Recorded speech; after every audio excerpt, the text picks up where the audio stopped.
चुड़ैल लोक में चुड़ैलों की रानी लीला दो जुड़वा बच्चों को जन्म देती है।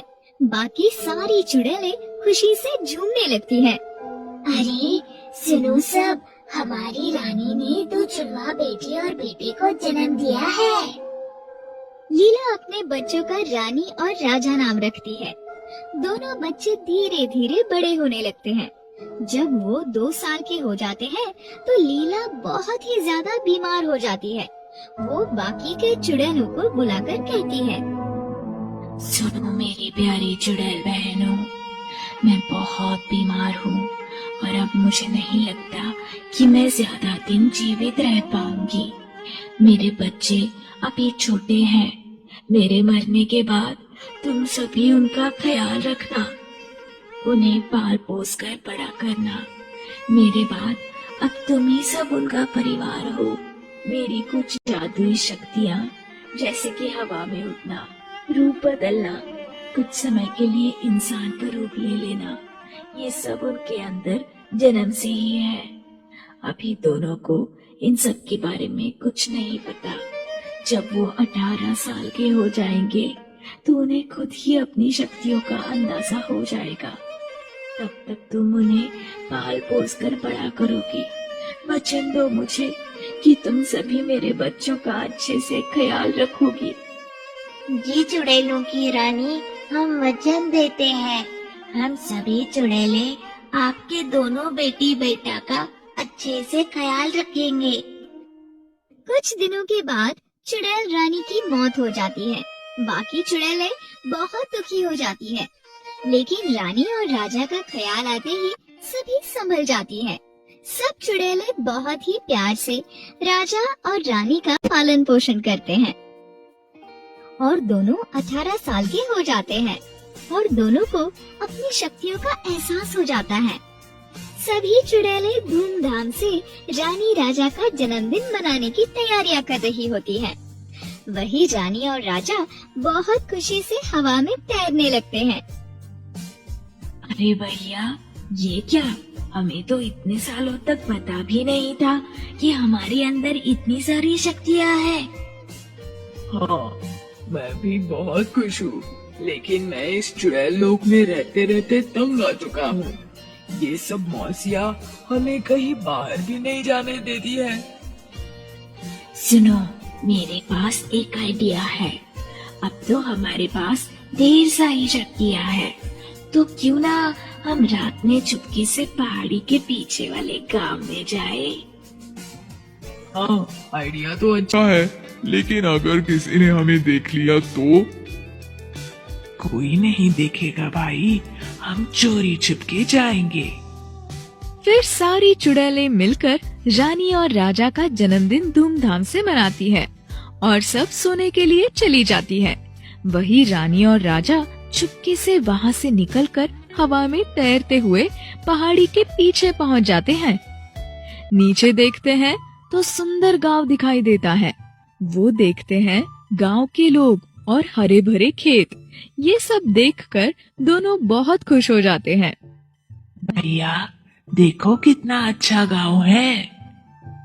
हाँ, और वहाँ देख कितनी सुंदर सुंदर लड़कियाँ भी हैं।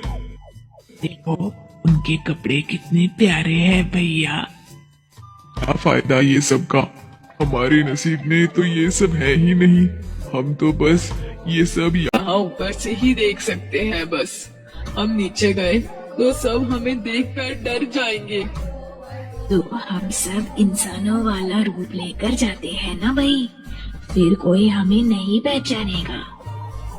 फिर दोनों रूप बदलकर सुंदर सा लड़का और लड़की बनकर गांव में घूमने लगते हैं और कुछ देर के बाद दोनों अपने चुड़ैल लोक वापस चले जाते हैं। राजा को गांव बहुत पसंद आता है। अगले दिन राजा फिर से गांव में जाने के लिए तैयार हो जाता है। अरे भैया, आप ये क्या कर रहे हो? आज फिर से गांव में जाने वाले हो क्या? हाँ, आज मैं फिर से जा रहा हूँ। मुझे वो गांव बहुत पसंद आया है। लेकिन भैया, हमारा रोज रोज उस गांव में जाना ठीक नहीं है। अगर किसी ने देख लिया तो मुसीबत हो जाएगी। अरे मेरी बहना, कुछ नहीं होगा, मैं जल्दी आता हूँ। ऐसा कहकर राजा चला जाता है। वो ऐसे ही रोजाना रूप बदलकर गांव में जाने लगता है, गांव के लड़कों से दोस्ती करता है और सारा दिन उनके साथ घूमता और मस्ती करता है। और उसी गांव के मुखिया की लड़की से भी उसकी अच्छी दोस्ती हो जाती है और धीरे धीरे दोनों में प्यार होने लगता है। वही एक दिन सोनिया अपने प्यार का इजहार राजा से कर देती है। सुनो ना राजा, मैं तुम्हें अपना दिल दे बैठी हूँ। मैं ना तुम्हें अपना दिल का राजा बना बैठी हूँ। मैं बहुत दिनों से तुमसे ये बात कहना चाह रही थी, लेकिन कह नहीं पा रही थी।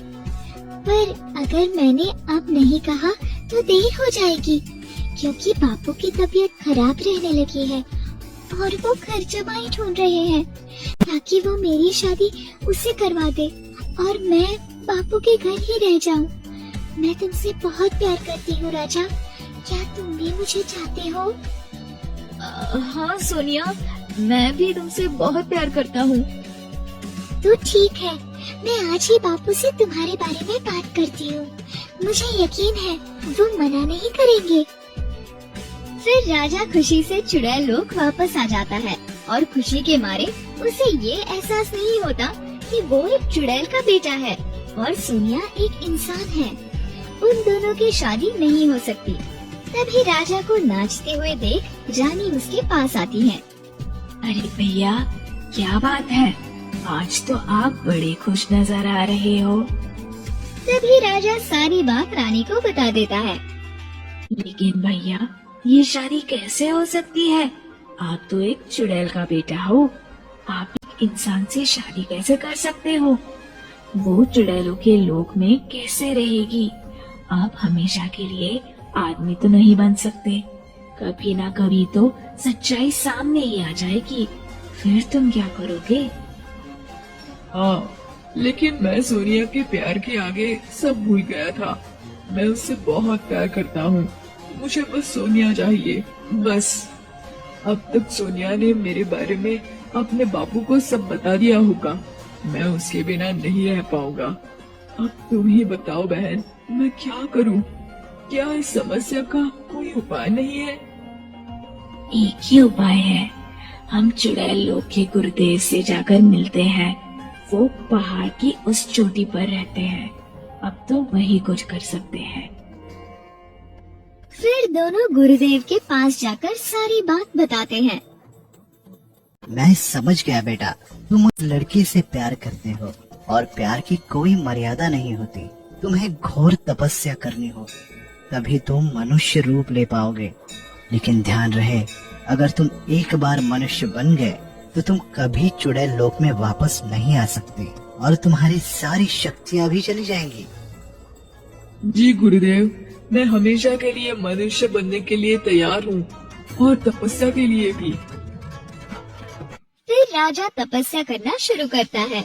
वही बाकी के चुड़ैलों को ये बात अच्छी नहीं लगती, जिसके कारण वो राजा की तपस्या भंग करने की बहुत कोशिश करती है।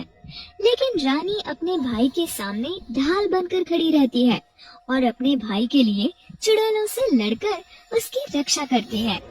रानी और बाकी चुड़ैलों में बहुत बार लड़ाई होती है, लेकिन रानी डटकर उन सब का मुकाबला करती है और राजा की तपस्या पूरी हो जाती है। राजा हमेशा के लिए आदमी बन जाता है। फिर रानी अपने भाई को उस गांव में छोड़कर वहां से लौट जाती है। वही राजा सोनिया से ब्याह करके खुशी खुशी रहने लगता है। वही रानी कभी कभार अपने भैया भाभी से मिलने आया करती है। दोस्तों, चैनल को सब्सक्राइब कर दो और वीडियो अच्छी लगे तो वीडियो को लाइक जरूर कर दो।